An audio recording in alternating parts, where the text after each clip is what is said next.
Every time. Will we pull the trigger? Give me 2 seconds. And we're live. Good evening, And we're everybody. live. You said Good 2 to be back. seconds. I stuck to actually 2 seconds. Yeah, wouldn't be like John to go early. First joke in. There we go. Assholes. Right. Talk to me, boys.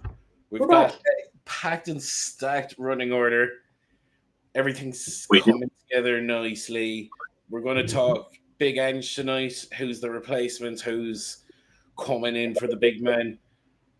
Shocking decision, but we'll get to that. We have Jimmy has a little data corner. He's been running some numbers comparing the Statr stats to the others and seeing where our players land. And then Gary has decided that we're going to run a summer segment where we focus on 2 teams a week between now and the start of the season. So that's going to be Arsenal and Wolves tonight. So, boys, where do we want to start? I think we have to start with Ange, don't we? We do. I think it's going to be look. Spurs have form here, don't they? They've done this. They did this with Mourinho. They did it with Pochettino. Now they've done it with Ange. Maybe they just don't like managers who have funny second names. But Daniel Levy just decided to get rid of the manager who's won their first trophy in 17 years. And actually, like, to be fair, the last trophy they won was the Carling Cup. Mm-hmm. Like, he's whatever way you spin this, he has qualified Spurs for the Champions League, and he has been given the sack. They paid him $4 million to get rid of him. It's nuts to me. It's this nuts. Is a Daniel Levy power move, if I've ever seen one. He did this with Jose Mourinho, got to a final. Now, Jose Mourinho winning a final with Spurs, he'd have lived that forever, and they would have gone on one more with him. And they were playing.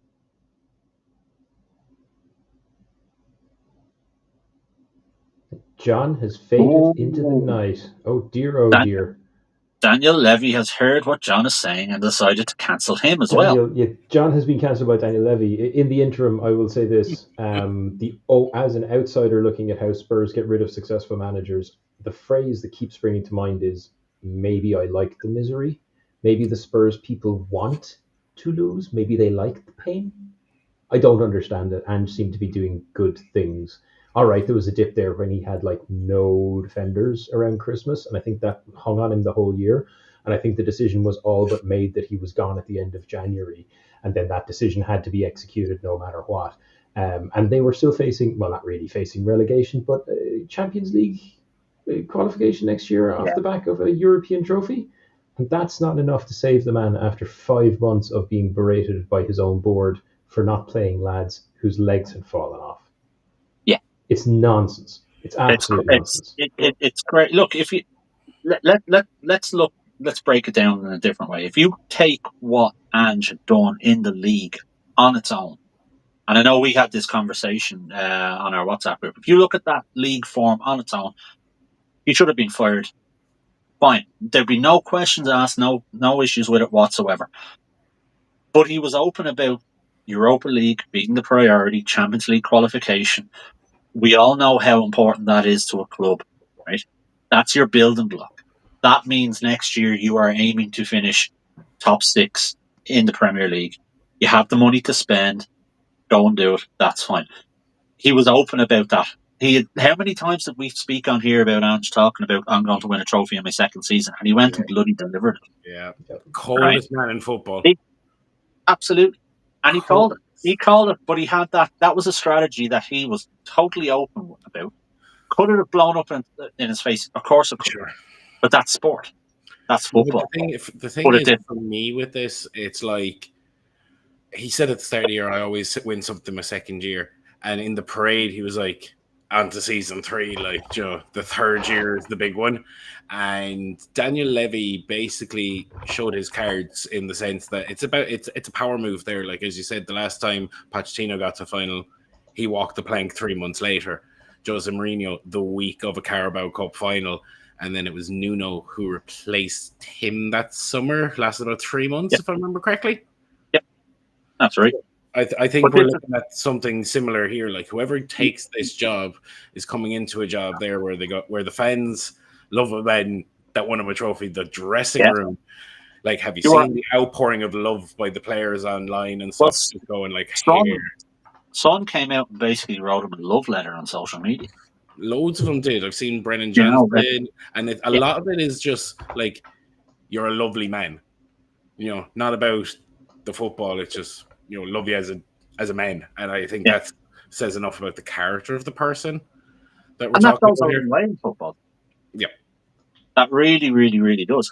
But you're right. Spurs did this with Mourinho and replaced him with Nuno, right? Who are they looking at to replace him with? I mean, the bookies' favourite is Thomas Frank, and I know we'll get into a couple of the names, but the bookies' favourite being Thomas Frank. What has he done? Okay, he's taken a Brentford side and put them into the. No, I'm sorry. He's done the same as what Nuno had done with Wolves. He'd done the same as what Nuno had done with Wolves. Kept on mid-table. Exactly. If you're Daniel Levy, right, and you are getting rid of a manager who has delivered a European trophy, a major European trophy, right, and you're replacing him with somebody, you need to replace him with somebody who has a bit of pedigree and who's actually won something better if you have these delusions of grandeur about yourself, which Spurs as a club and Spurs as a fan base have delusions of grandeur about themselves. I'm sorry, Joey, you're not going to like that. I disagree with that. I think most Spurs fans have enjoyed the pain. I think it's part of the Spurs fan. Sadistic fucks just enjoying the sadness. Well, no, I think a lot. Any Spurs fans that I speak to, Joey obviously being the exception, tend to think that they're bigger than they are. They have a wonderful setup as regards of the facilities and the ground that they have. Probably the best setup in the Premier League with the new stadium. It's fabulous. That's fine, and they have all of that facilities there to grow. But when you've got a chairman like Levy who just pulls the trigger for no reason whatsoever, you're going nowhere. Spurs will do nothing in the transfer market, and they will finish bottom half again next year. And I would put money on whoever gets that job, whoever takes that job, being gone before the end of the season. I think whoever takes the job is gone by November, If it's Frank, he's screwed, because Frank is very, very good at doing exactly what Spurs should not be aiming for right now.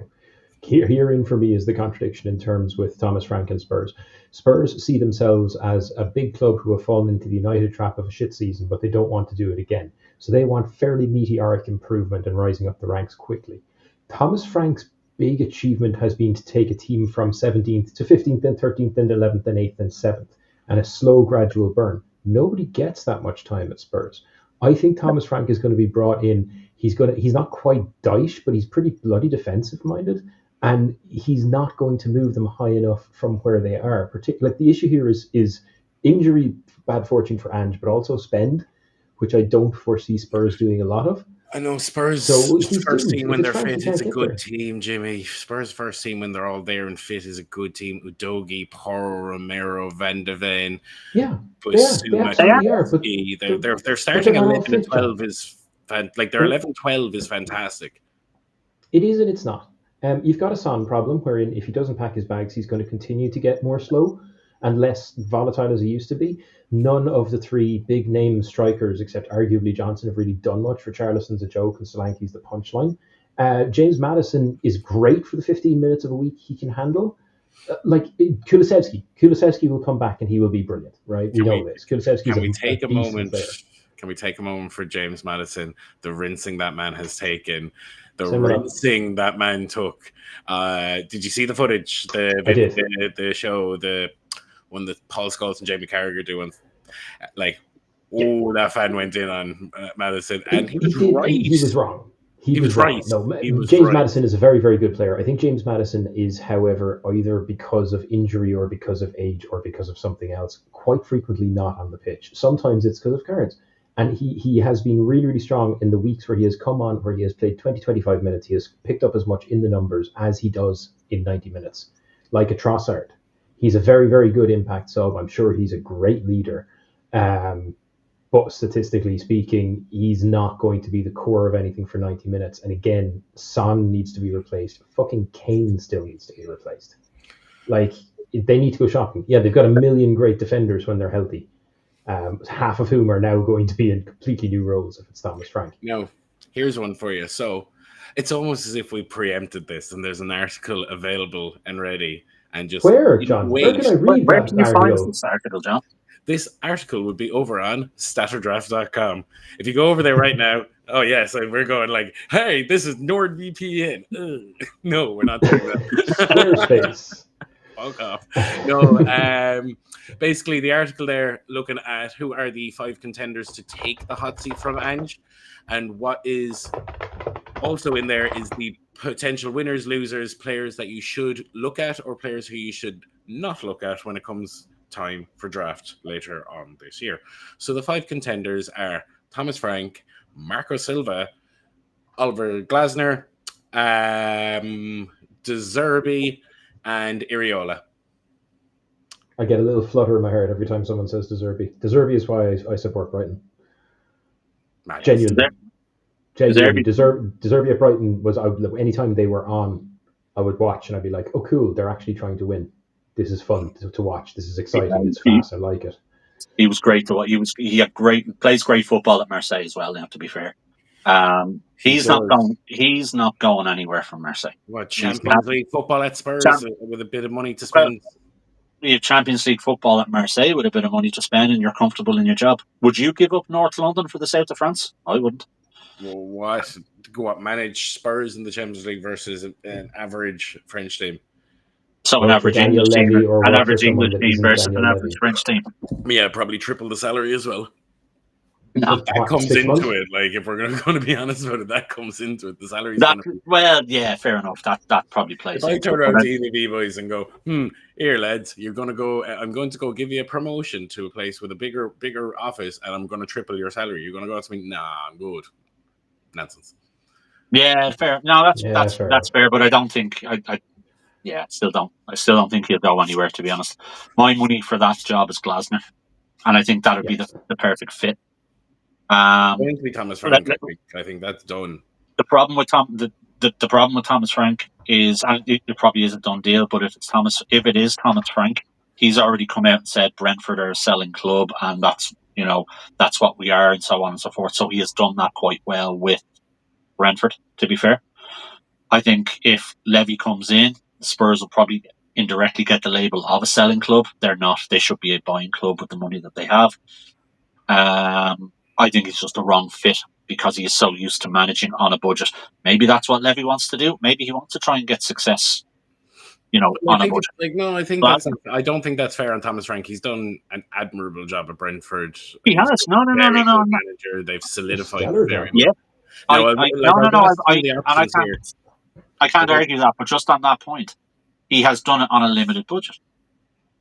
I wonder whether or not he has the wherewithal and the knowledge to go into the market and spend. All Spurs managers work on a limited budget. It's kind of what Daniel Levy does. No, we'll look it up another time, but I'm sure if we look at the amount of money that Spurs have spent, I mean, look at the players they brought in over the last couple of years: Solanke, Johnson, Van de Ven. Solanke was paid for with Harry Kane's money. Doesn't matter; they still spent it. Brentford sell Buemo in the summer. Are they going to bring in 4 or 5 players? They spend what they sell. Is what they do. Yeah. But the team sustains itself. That's what. But Spurs have aspirations for higher than that. Given the facilities they put in place, they need to be doing more.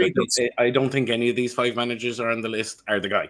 But Thomas Frank, he's a bit more defensive. So you're going to be looking at the likes of a Pedro Porro not being 60 yards further up the pitch. These are things to consider when it comes to draft. Marco Silva has been interviewed as well, but it looks like if he's not going to be a Fulham next year, it's going to be at Juve, because he's also been interviewed by all accounts for that job. I personally hope he stays, but he'd be the type of manager where you'd be looking at a Brennan Johnson being a bigger deal, but someone like a James Maddison being tanked out. Oliver Glasner likes that 3-5-2 system, so you'd probably be looking at Porro and Udogie being big players, and on the other side, Richarlison's probably the biggest fall guy there because he wouldn't fit into that infrastructure that he likes to play. Yeah, Iriola, Kuleveski, the winner, Vicario, the loser. Iriola seems face an awful lot of shots. They do.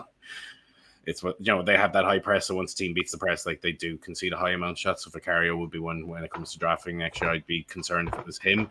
Basically, the drill here is once you figure out who the manager is going to be, you'll be able to figure out for your draft which type of players are going to go up and down. So the big one is if it's Thomas Frank, I'm going to say Pedro Porro is not worth picking up early doors next year because his attacking output is going to be probably decreased by a third. Yeah. Yeah, that's fair. I have to say I disagree with you on Vicario though, because busy is good for goalkeepers. It will be the test of Vicario is whether he's enough of a siege goalkeeper to pick up the saves from all those extra shots that are heading towards him.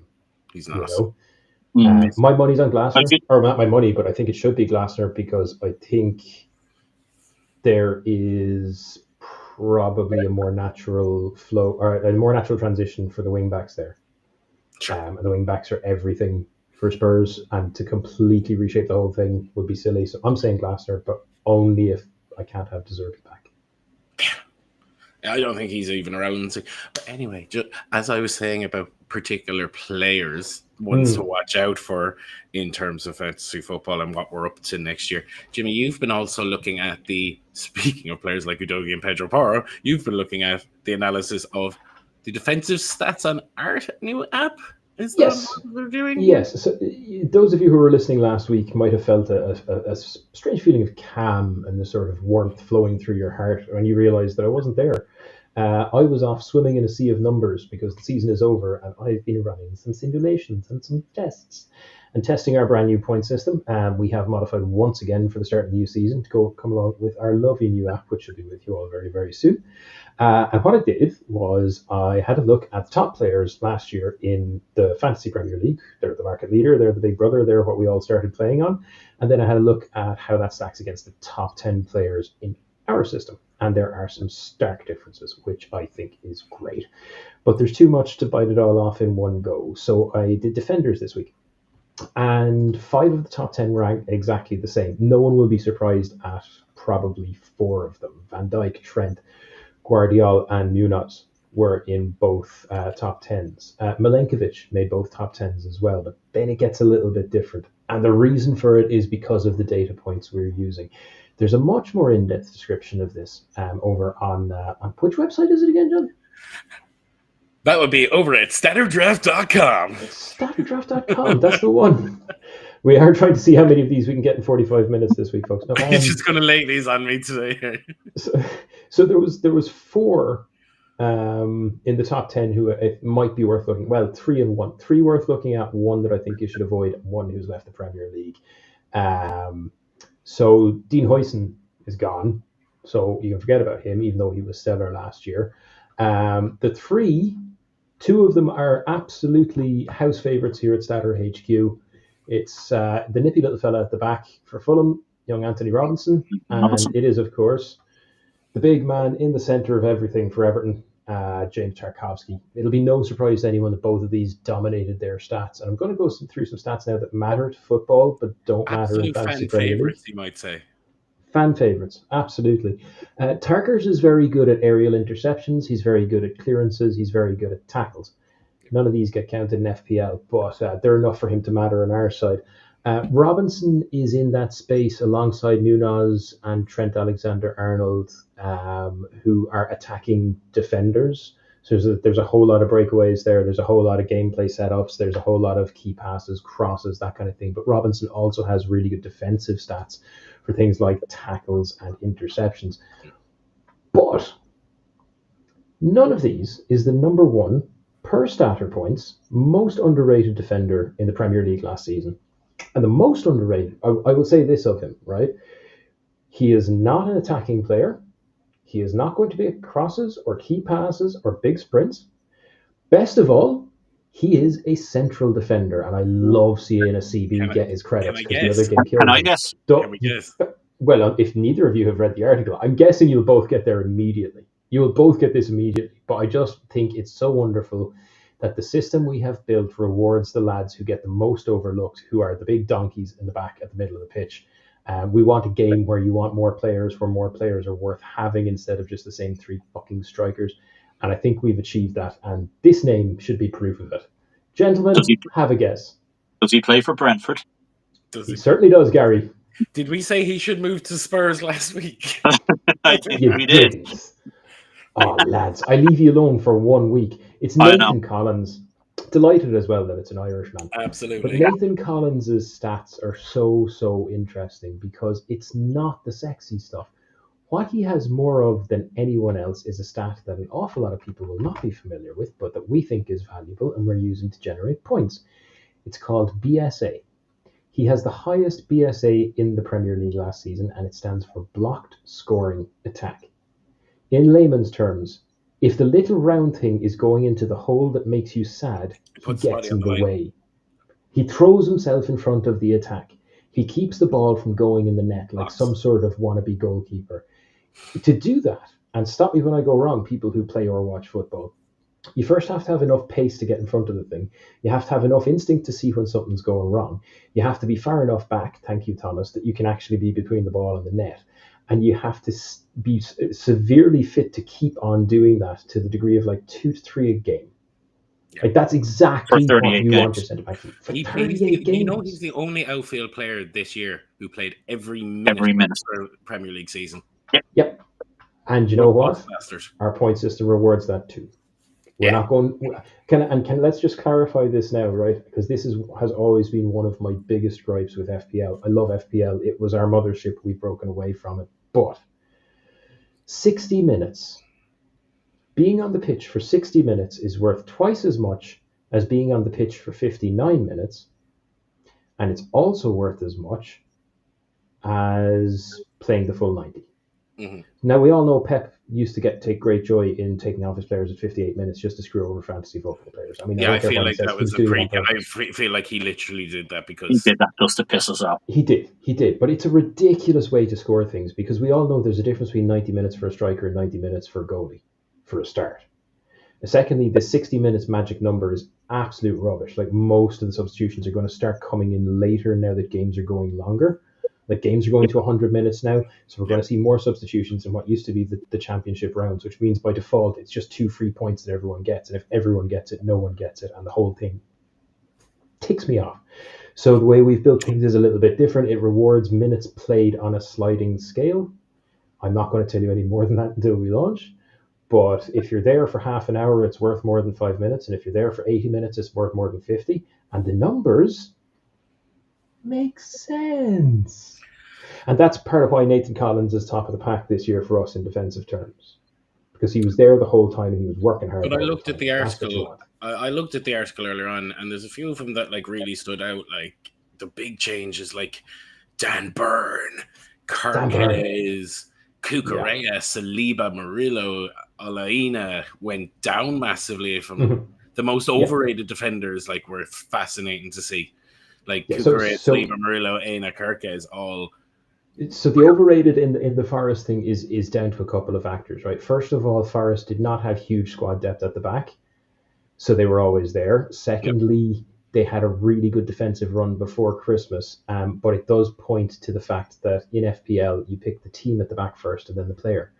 And ultimately, the variance between the players' scores isn't going to be that high between teams. Now, Dan Burn is interesting because he managed to outscore our Lord and Saviour, Fabian Schär, the greatest player that ever it was, is, or never shall be. Here's to you, Dean. Pick him again next year. He has to. Dean will pick him again next year. He has to. And if he doesn't, I will. And I will trade him to Dean, and I will be able to pick any of Dean's players. And I'm saying this directly into the camera, and he's listening. Dean, if I take Schär, you will want him, and I will take anything I want from you for Fabian Schär. And you will thank me.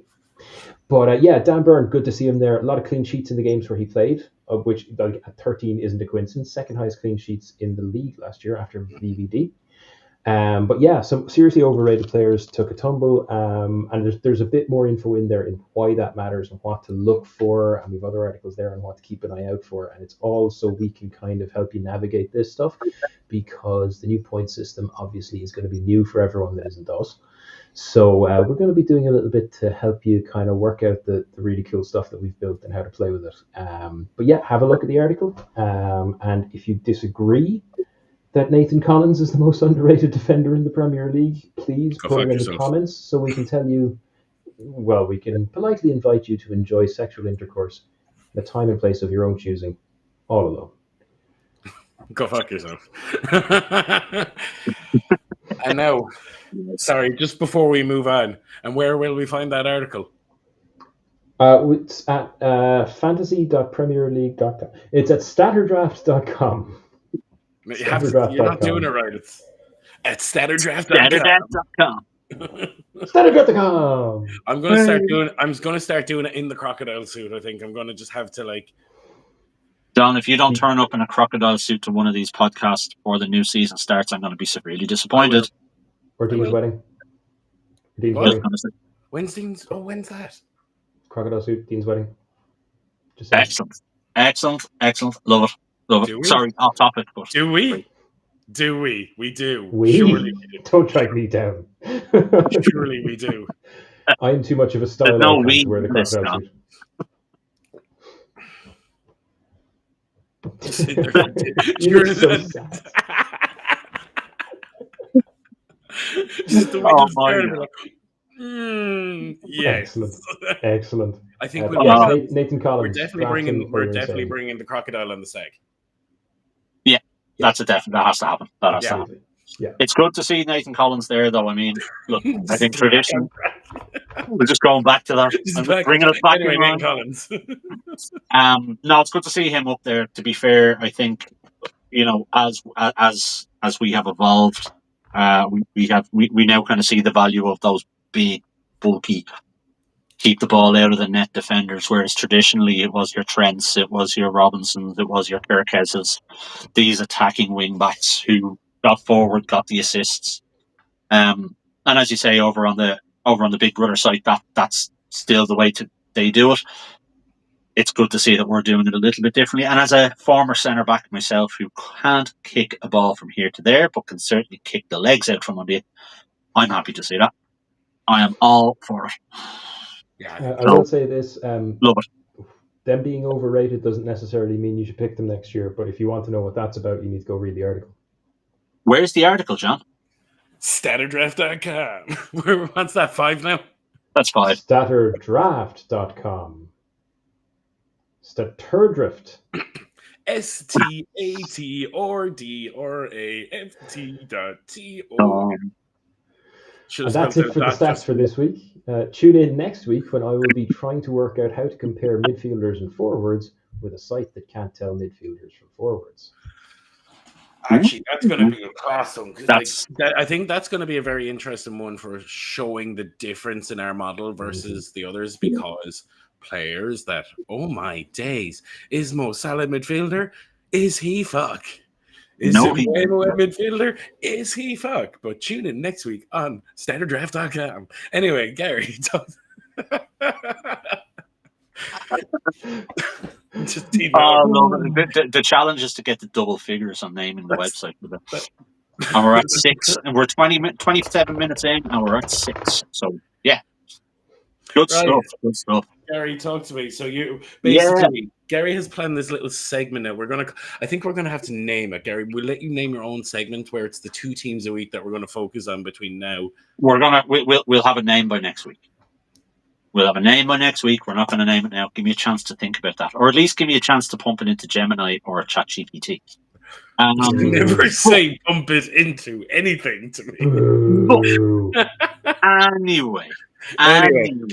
Anyway, I'm going to call it Gary's love cushion. Moving swiftly on. What are we, about 10 weeks from the start of the new season?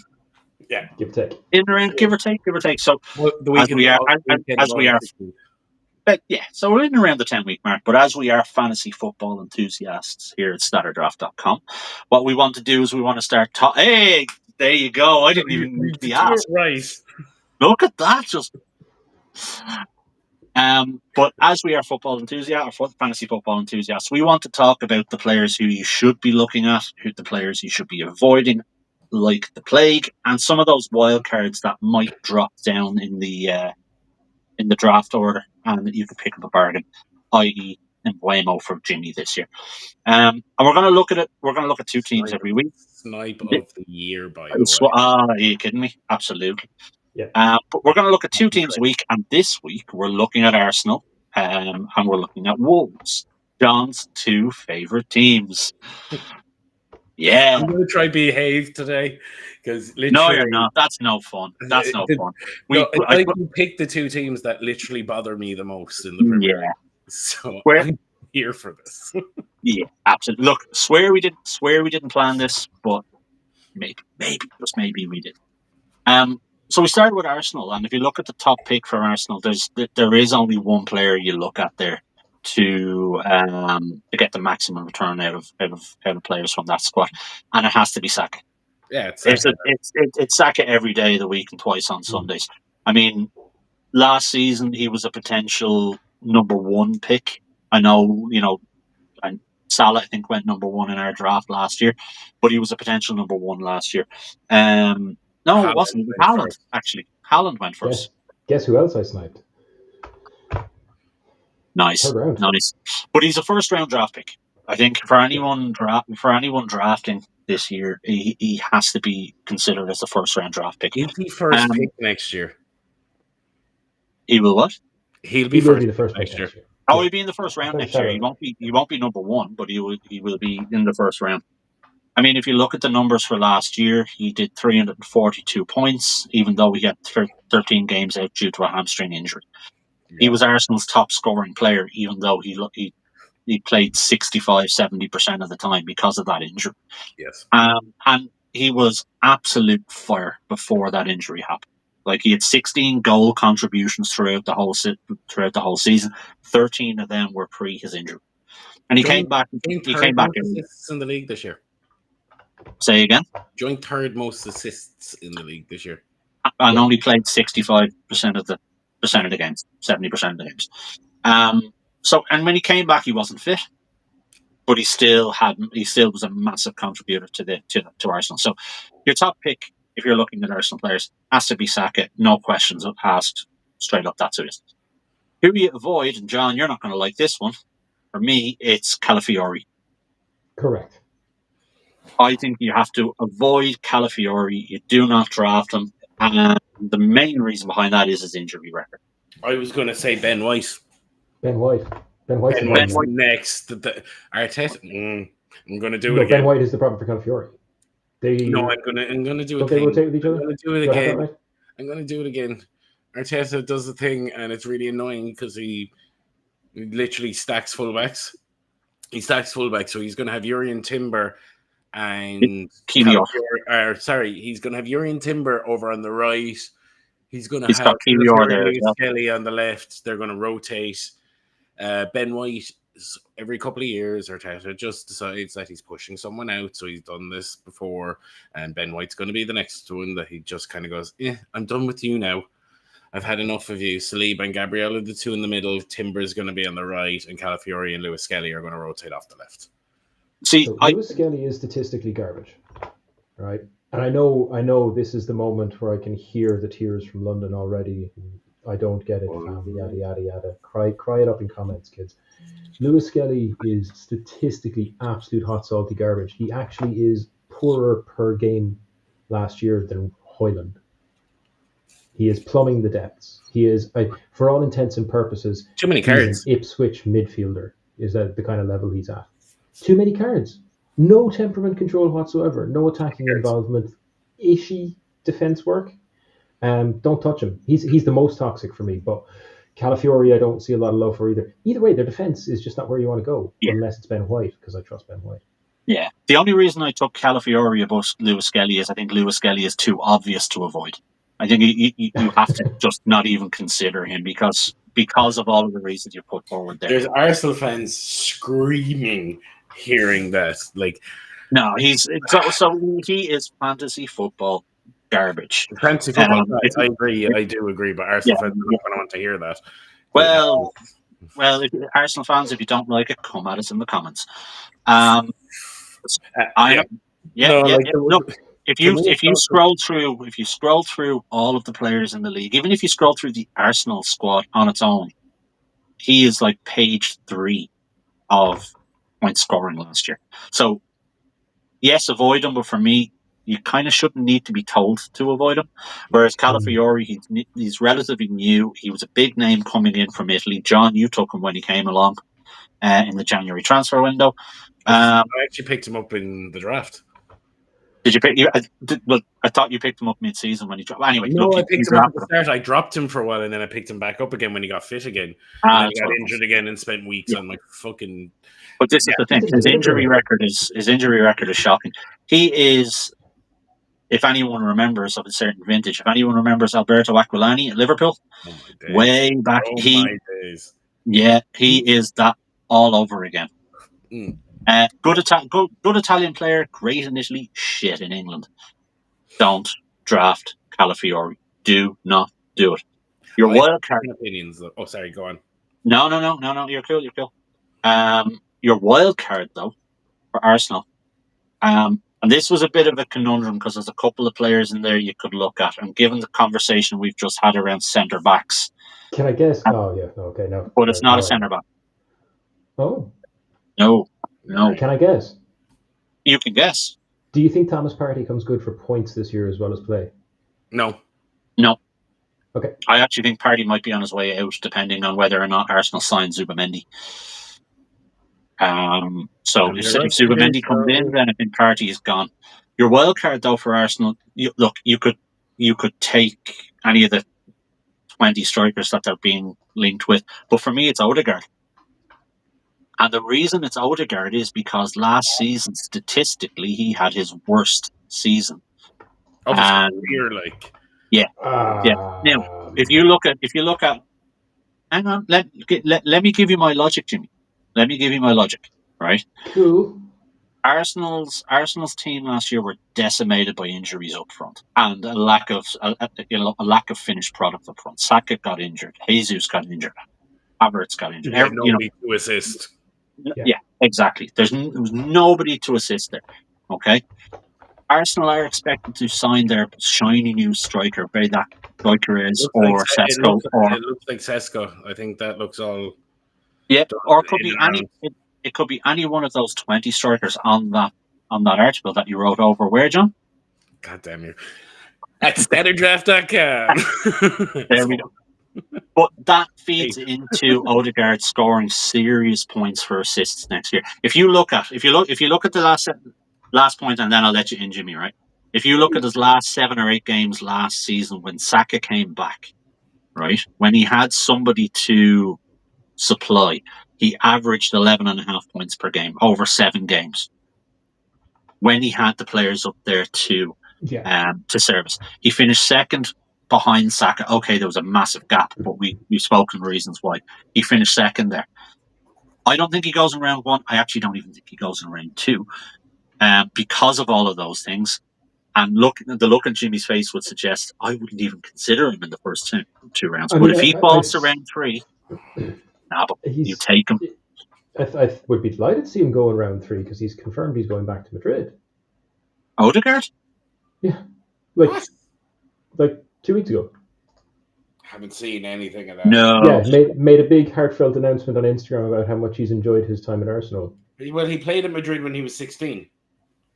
Maybe I'm reading fake news. Okay, so I think you're reading the Odegaard story, Jimmy. The Odegaard story. He was a wonder kid who cropped up at 16. Magical.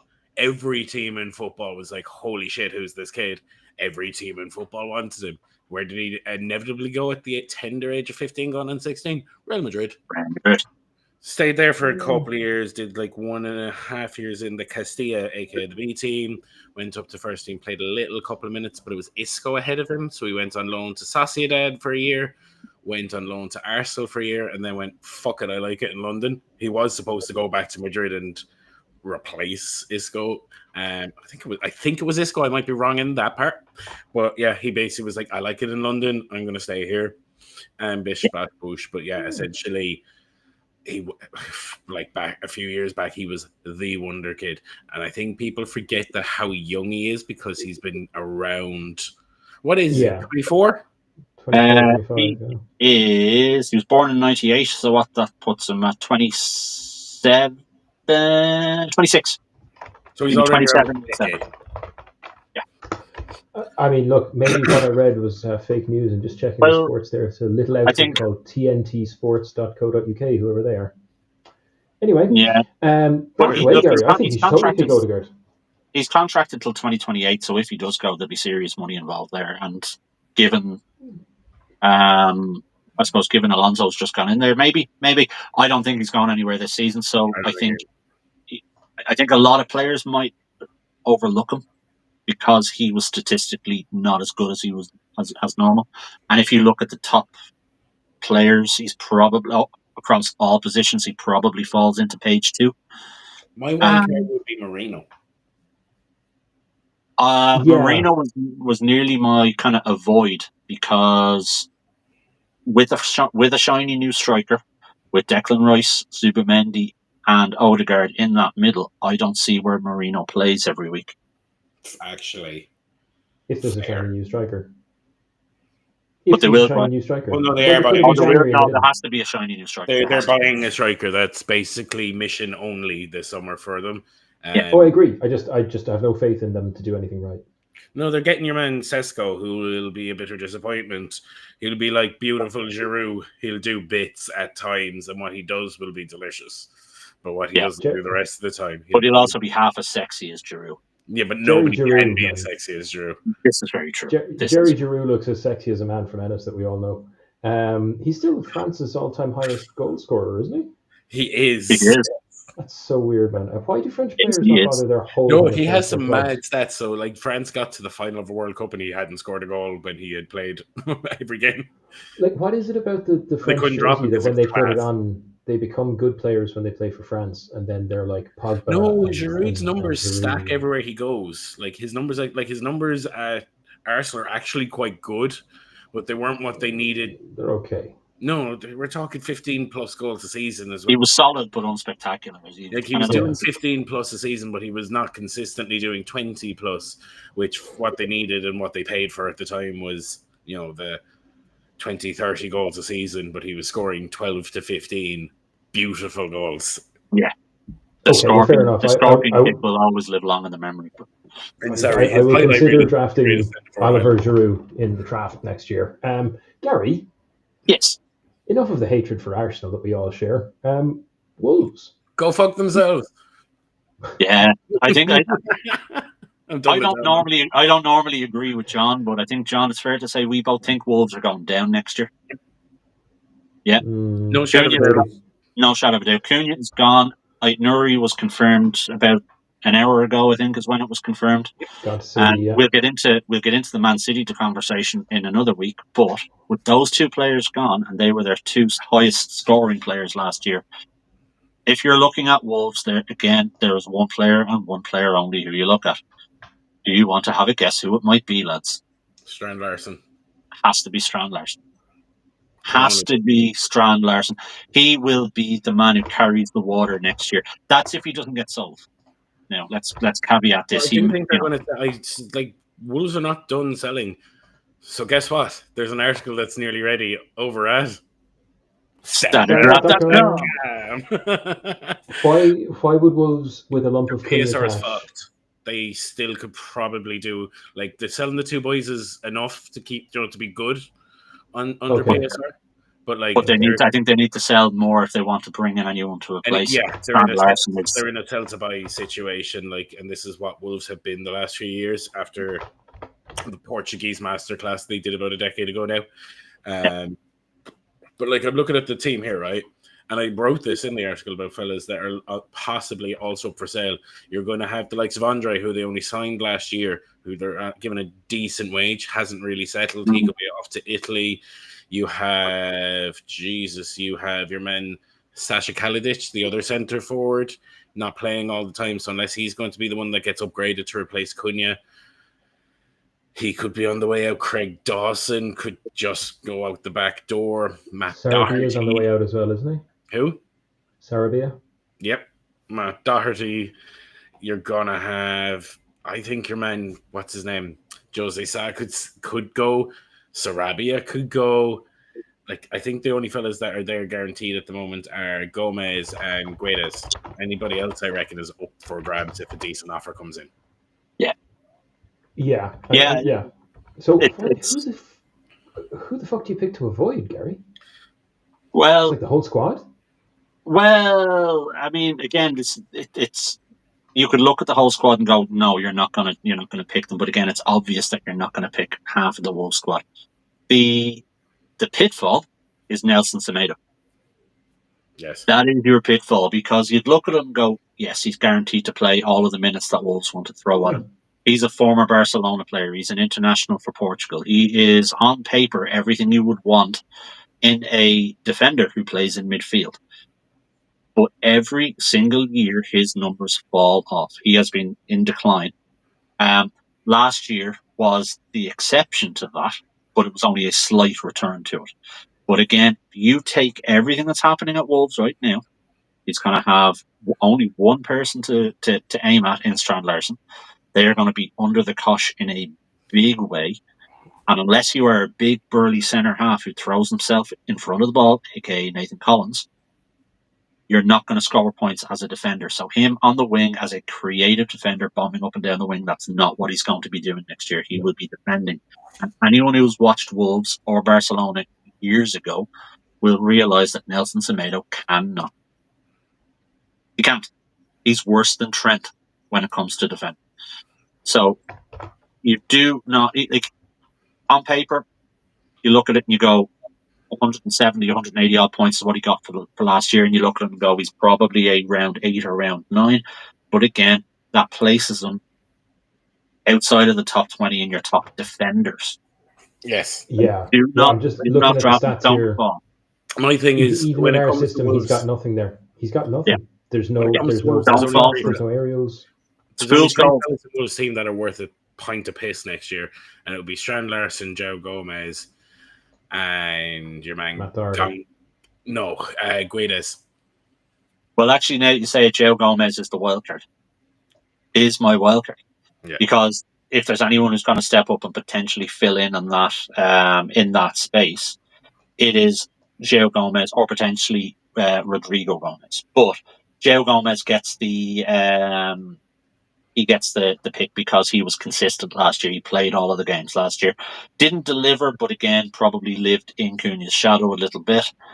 Now he has to step up and deliver if that Wolves team are going to have any hope of staying up. My thing is, and they just annoy me. They have been skirting with this bullshit for the last few years where they keep selling. And it's what happened with Southampton a few years back when they kept selling their big players. Eventually it catches up to you.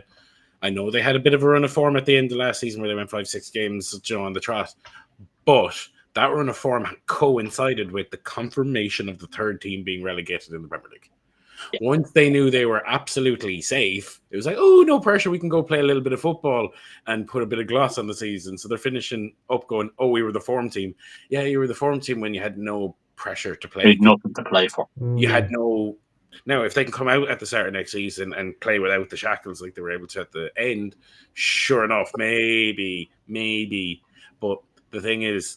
Well, you're playing without shackles with two of your best players gone. And more, and potentially more. Strategically, over the last couple of years, the Wolves haven't actually invested well. Like, Cunha, they're not making much money off Cunha. Like, they bought him for 40. Yeah.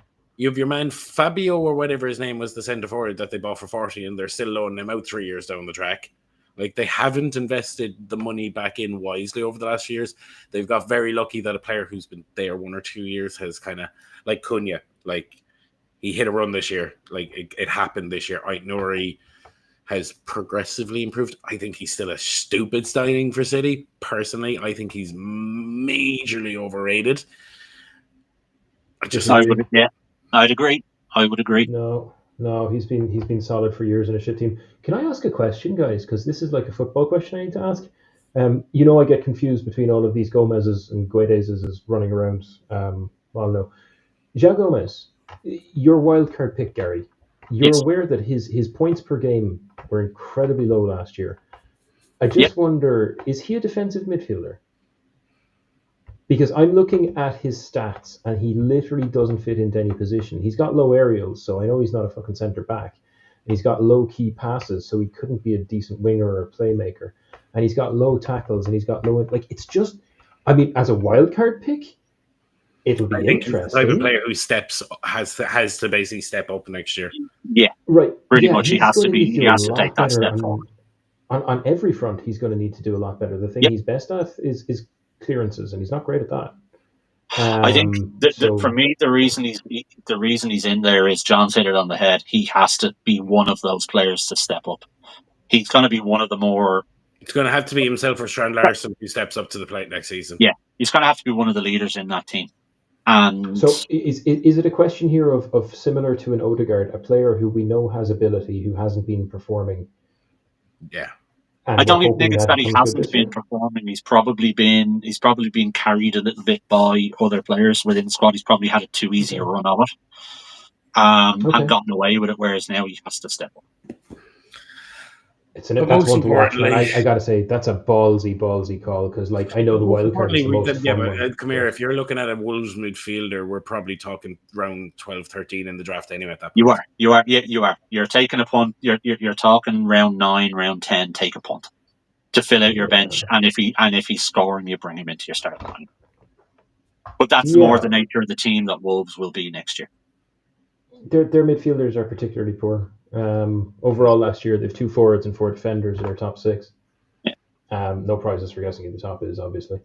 But yeah, no, that's an interesting one. So we're saying for Arsenal, Saka yes, Calafiori no, and who was the wild card there? Odegaard. Oh, it was Odegaard. And for Odegaard would go. Wolves, Strand we're Larson, saying yes. Strand Larson, yes. Tomato, no, and Joe Gomez as your wild card. That is crunchy. That is really crunchy. Do you know what? I'm gonna call one now. I think Semedo outscores Joe Gomez by the end of this time next season. I think Semedo outscores Joe Gomez. And I think, and you know what? I think Nouri works really, really well for City, but not this year, because nobody does well for City in their first year except that freak. I think Nouri becomes an absolute baller next year once he's settled in. Fair. I don't Makes think sense. I don't think he fits into the system, but that is for another week. When we get to the next part, the next segment of Gary's Cushion. Gary's Cushions. Is that what we're calling it? No, we're not calling it that. We're not calling it that. We're going to have to work on that. Suggestions in the comments, guys. Happy to Gary's take. draft Sliding hole. into Gary. Sorry, I may have 10,000 of these already. Nope. I think that's our lot in terms of football. But John, is there anything happening over on any websites this year? Over at statterdraft.com? No. There's lots. There's so many things. The app, sorry. The app is a-coming. The blogs are running. And we're tired, but we are getting there. And first and foremost, we have do all the things where you follow the pages, interact with content, share the living shit out of everything we're doing right now, because we're getting really close. We're so close now. It's like when you get the here we go from Fabrizio Romano, it's that kind of it's like Arsenal every February. Ouch. Only this time this will actually see it through, unlike Arsenal. Or it's like the aristocrats every league. Again, we'll see this through. Unlike basically, the app is really close. There's an absolute rake of blogs over on the website now. So we have a blog, the blog that obviously Jimi was talking about, reviewing the defenders in our point system against the FPL. We're probably going to have to flesh out Gary's corner with his top picks to avoid pick swap, whatever. You have an article on Ange Postecoglou and the replacement managers, and you also have an article which we haven't talked about how to organize your own draft night. Basically, beer, meat, crisps, garden, barbecue, done, grind. And if anybody has draft recipes like nacho bowls or shit like that, I want them in the comments so that we can get what I want here. If people have suggestions of draft night grub, and we can put together a little repository of draft night suggestions. Also, we need money. Menu. Give us your money. Go to Indiegogo and give us money so we can build the thing. Oh yes, because this hair costs a lot of money. Oh fuck yeah, Indiegogo! I can't believe I got distracted by snacks. Indiegogo. If you go over on Indiegogo, there is also an article on the site with a bit of the background of the Indiegogo campaign, what we're doing, what we're trying to achieve. Basically, the app is coming one way or another. Don't worry about that. That's happening. But what we want to be able to do, as I said last week, is we want to be able to scale up and speed up the development of phase 2, phase 3, with all the mental game modes that Jimmy has come up with down the years that we've played, that we want to bring out. There's different features that we'd like to add into it to basically the whole idea here is to create a fantasy football game that is fluid, that is joined up, that has better point system, and that you have the ability to customize it and kind of play your league your way. Absolutely piss off your mates and love fantasy football. Do it right, boys. Is that it? That's us for the week. That is it. And you can find all of that over at statdraft.com. 12. That's 12. We promise not to let him say it that many times next week. I'll never do You it again. You get 3 next week. I'm not doing it again. I'm passing that job over to Gary or you. We'll just get it painted on your forehead, and that way you don't have to say it anymore. Bye.